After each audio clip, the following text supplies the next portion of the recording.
More zero hedge for you.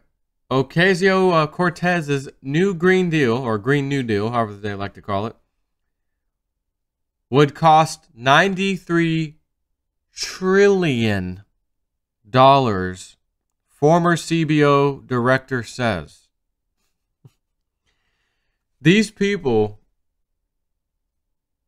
are dying so bad. The left, the Democrats, the whole thing is just dying. It's wilting on the vine and it is dying. It's dead.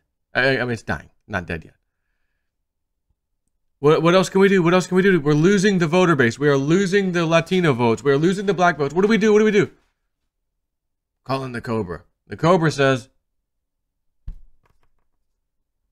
tell them you'll give them everything for free.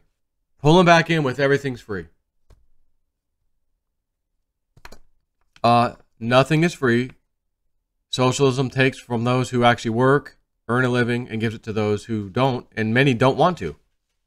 There are many, many people who will gladly live in this country off the bare minimum, food stamps, living the way they want to live their lives. Probably not the way, some of them, not the way you and I would live ours and run our households, but it's just they just live. They just barely live, but they're miserable because I don't have money to do that. I barely have enough money to do that. My whole paycheck's gone if they even have one, which they don't because they're getting handouts. But some people just, that's what they do, rather do that. So living in that situation, what makes my life easier? Oh, they're going to help me out. They're going to make my life easier. Only to find out it never gets easier. It never does. But again, they lied to you to get you to vote for them. That's it. Since its botched unveiling earlier this month, Alexandria Ocasio-Cortez's Green New Deal resolution has been subjected to unceasing criticism over its unrealistic policy proposals that aim to achieve net zero greenhouse gas emissions within 10 years, a goal that would involve eliminated cornerstones of American society from air travel to factory farming. But in one of the first in-depth looks at the plan that Nancy Pelosi once derided as a green dream, a think tank run by former CBO director Douglas Holtz-Eakin tabulated that implementing the plan in full may cost the United States economy a staggering $93 trillion over the 10-year period. Again, not that, oh, well, it's not that bad. Okay, yeah. So it's a hair over $10 trillion a year. $10 trillion a year was what it'll cost. Yeah, we got that. We got that in our back pocket. Don't worry about it. It's fine. As he explains, while its name focuses on climate change policy, the Green New Deal also calls for a dramatic expansion of the welfare state by implementing a jobs guarantee, food and housing security, and a variety of other social justice initiatives that would amount to a re-engineering of social norms, policy processes, and key institutions. While the elements of the plan that call for the elimination of carbon emissions would only amount to some $10 trillion in costs, this expansion of the safety net would ultimately generate the most expenses. So, of course, backers of the plan have argued that the costs of not implementing the plan, and thus allowing our society to be torn asunder by the multifaceted forces of climate change, are unknowable and potentially vastly more expensive than taking what they argue would be, by comparison, a few small preventive steps.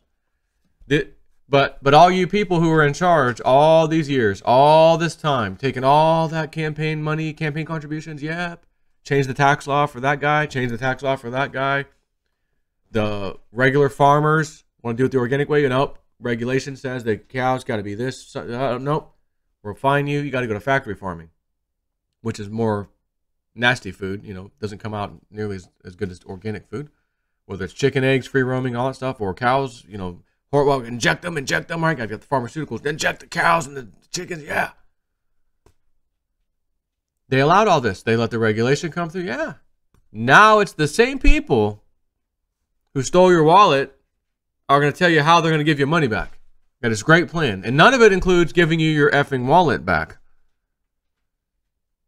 But you stole my wallet. Well, can I have my wallet? No, we're going to get it from these guys. Socialism, this guy, the society is going to pay for this.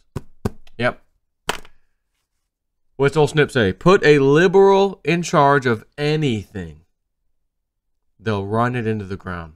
And these Democrats are trying desperately to run this country in the ground, thinking, by lying and knowing they can't do this, They just want the votes. So once they get the votes, if they were to retake the House, the Senate, the presidency, all three, let's say, they already have the House, Supreme Court even, right? They can do whatever the hell they want. Oh, and about the socialism, yeah, sorry about that.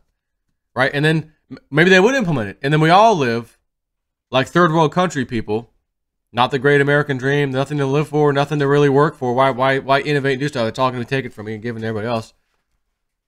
That's how you take a country from the top and dump it to the bottom like a piece of garbage. But they'll do anything and promise anything to get the votes. These people are sick. Take care.